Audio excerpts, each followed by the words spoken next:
Son, and the Holy Spirit. Amen. Amen. Happy feast day. Happy feast day. There's a tradition I read about in the middle of the night last night. I never heard this one from the Synaxarium Simonopetron Amatatos, that was an ancient tradition that March 25th was also the day that Adam was cast out of paradise for his sin. So, whether that's true or not, I wasn't there, but it's an interesting tradition because it relates well to what's going on today. It's also on March 25th that God begins our salvation and brings us back into paradise by his coming in the flesh, by taking flesh from the womb of the Virgin and blood and becoming man. This announcement passes our ability to fathom. We hear the Akathis hymn to the Mother of God. An angel, the chiefest among them, was sent from heaven to cry to rejoice to the Mother of God. And beholding thee, O Lord, taking bodily form, he stood in awe with his bodiless voice. He cried to her such things as these. And it begins, rejoice, thou joy shall shine forth, and on and on. In awe and amazement, Gabriel, who is before us, who has seen the fall of Satan, who has seen all of these things, is in complete awe of what is going on here and is just not knowing what to say. He just becomes the messenger for God and acts according to God's will and does what he is told to do.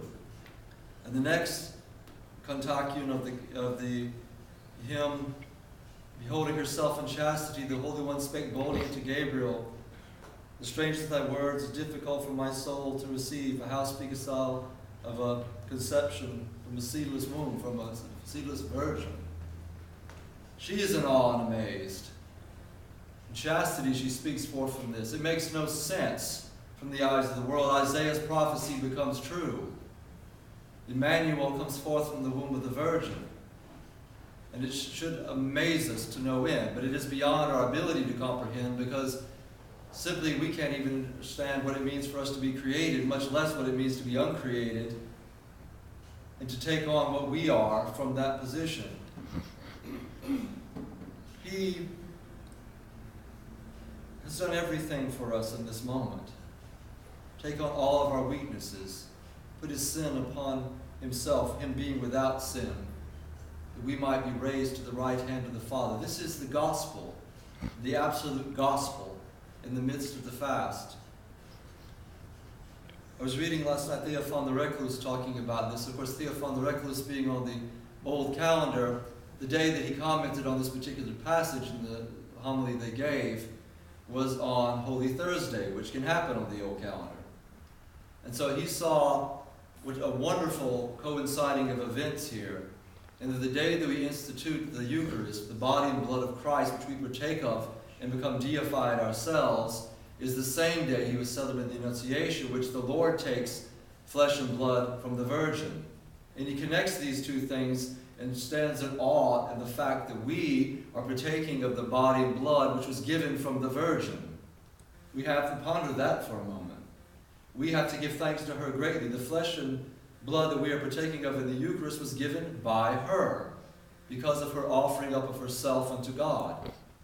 You've heard me many times speak about Mother Gavrilia in India, who lived by the principle, she said, of yesness. Somebody asked her to do something, she did it, as long as it wasn't immoral or against the teachings of the church. And that way she was always happy because everything was according to God's will for her. She was able to say, thy will be done, and embrace it. No matter what it was, how difficult it was. She didn't argue, she didn't rebel against it, she just lived it. And that way, she was at total peace with God. It's the same thing we have with the Mother of God here. We have this principle of yesness being shown forth.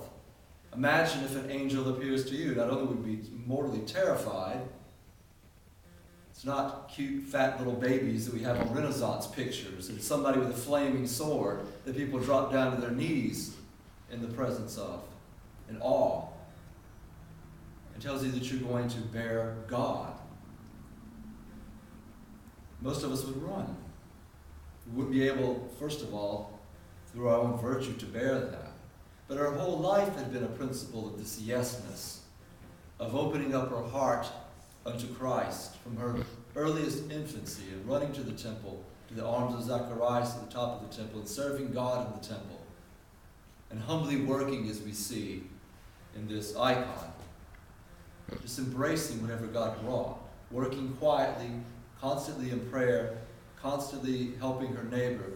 She became the fit vessel to become Theotokos. Not just any average person, someone who was without sin by choice, who lived the life of the gospel. By grace, she was given these great abilities because she did what she was asked to do. It was constant yesness. On the day that I was ordained to the priesthood, 18 years ago, it was the next day, well, 2 days after, was the Annunciation on the old calendar once again, so not quite my anniversary yet. And so I was told 5 minutes before the homily, you're preaching. And yes, Father John, so I proceeded to go out there and do it. But in the old calendar, it also falls on the feast of Tikhon of Moscow. And it was really an ample opportunity because there, again, you had someone who exercised in their life the principle of yesness. He was told to go to America, not something he wanted to do. He said, yes, may it be unto me according to thy word, to his bishop. He was told to go back to Russia. While he wanted to go back to Russia, he wept, leaving his people in this country. And he went there and faced a time that few other patriarchs have had to deal with. And the Bolsheviks took over, and how to deal with the church in that time period. And there was much saying of yes to things he might not have before, and much torment and much trial. But he embraced God in that manner, as the Mother of God did. St. Simeon, the new theologian, who is wont to say things that are rather shocking, maybe you've heard this passage before, said, yes, the Virgin was called to be Theotokos, but each and every Christian are called to be Theotoki. All of us are to be Theotokos in a sense. Not that we're not going to bear God within our bodies and give forth birth to God, but in our hearts, Christ is to be enthroned.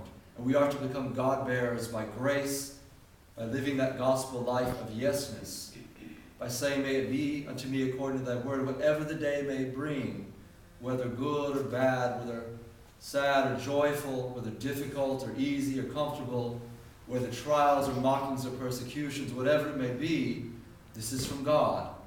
And to embrace it with a thanks, and to accept what God has given us with awe,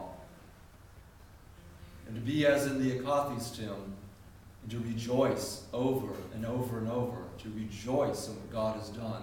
The joy has shone forth, the curse has been blotted out.